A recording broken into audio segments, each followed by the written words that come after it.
Hey guys, I'm Bialish and welcome to another episode of Fire and Amma. எல்லாரும் சந்தோஷமா சேஃபா இருக்குன்னு நான் நம்புறேன். இன்றைக்கு நான் உங்களோட எதை பற்றி ஷேர் பண்ணலாம்னு இருக்கேன்.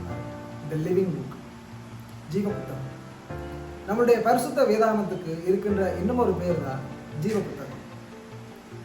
நீங்க என்னுடைய ரீசெண்டா போட்ட ஃபயர் அண்ட் அம்மர் வீடியோஸை நோட் பண்ணி பார்த்தீங்களா இருந்தால் சுமார் ஒரு 4-3 மந்த்ஸுக்குள்ள போட்டு அப்லோட் பண்ணின வீடியோக்களில் அநேகமாக நான் 1 சாமுவேல் 2 சாமுவேல் புத்தகங்களில் இருந்து தான் உங்களோட காரியங்களை ஷேர் பண்ணியிருக்கேன். ஏனென்றால் நான் 1 சாமுவேல் புத்தகத்தை என்னுடைய தனிப்பட்ட வேத தியானமாக நான் வாசித்துக் கொண்டு வந்தேன். இப்பொழுது 2 சாமுவேல் புத்தகத்தை தியானித்துக் கொண்டு வருகிறேன்.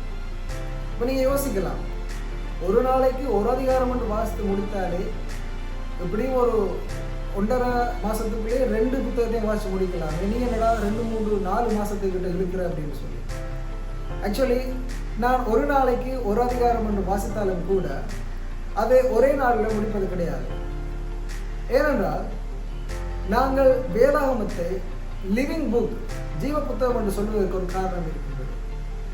உதாரணத்துக்கு இன்றைக்கு இந்த ஞாயிற்றுக்கிழமை உங்களோட சபை போதகர் ஒரு குறிப்பிட்ட வசனத்திலிருந்து உங்களோட ஒரு பிரசங்கத்தை ஷேர் பண்ணுறார். நெக்ஸ்ட் வீக் அதே வசனத்திலிருந்து அதே போதகர் இன்னும் ஒரு காரியத்தை உங்களோட ஷேர் பண்ணலாம். அடுத்த வீக் அதே வசனத்திலிருந்து அதே போதகர் வேறு ஒரு காரியத்தை குறித்து உங்களோட ஷேர் பண்ணக்கூடும். இதுதான் வேதாகமத்தில் இருக்கின்ற ஒரு அதிசயம். ஏனென்றால் இது சாதாரண மனிதர்களால் எழுதப்பட்ட புத்தகம் கிடையாது.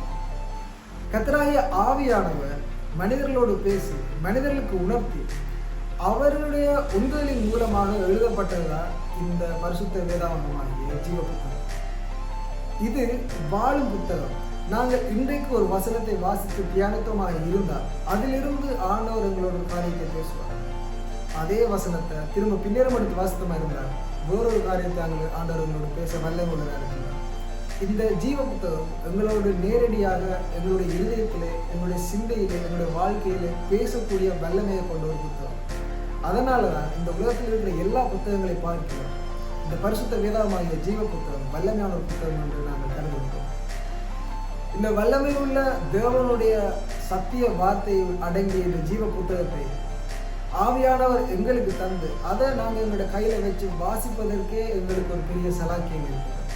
அதற்கே நாங்கள் ஆண்டவருக்கு நன்றி செலுத்த வேண்டும். ஏனென்றால் அந்த ஜீவ புத்தகத்தில் தான் ஆண்டவர் நாங்கள் எப்படி வாழ வேண்டும், எங்களுடைய வாழ்க்கை எப்படி இருக்க வேண்டும், அவரை நாங்கள் எப்படி நேசிக்க வேண்டும், நாங்கள் எப்படி ஊழியம் செய்ய வேண்டும் என்று சொல்லி சகல விதமான காரியங்களையும் எங்களுக்கு அறிவுரையாக அன்போடு கடிந்து அரவணைப்போடு எங்களுக்கு சொல்லித் தருகின்றனர்.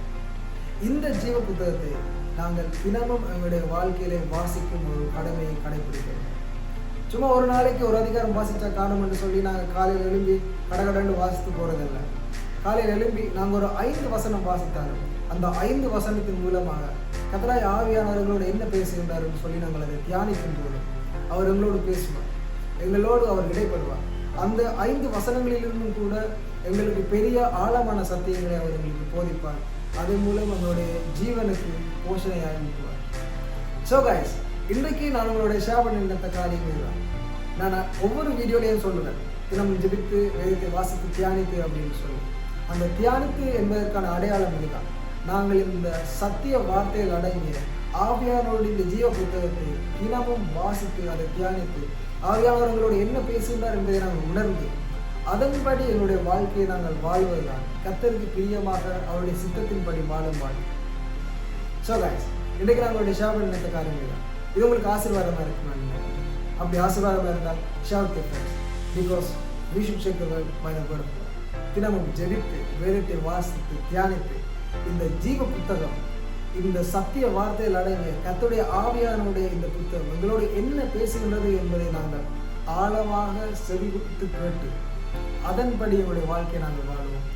கர்த்தருடைய சித்தத்தின்படி நாங்கள் செயல்படுவோம். பரிசுத்த தேவனுடைய நாமத்துக்கு மகிமை சேர்ப்போம். மீண்டும் நான் உங்களை இன்னொரு வீடியோவில் சந்திக்கும் வரைக்கும் stay safe, be happy, God bless you, love you all, bye.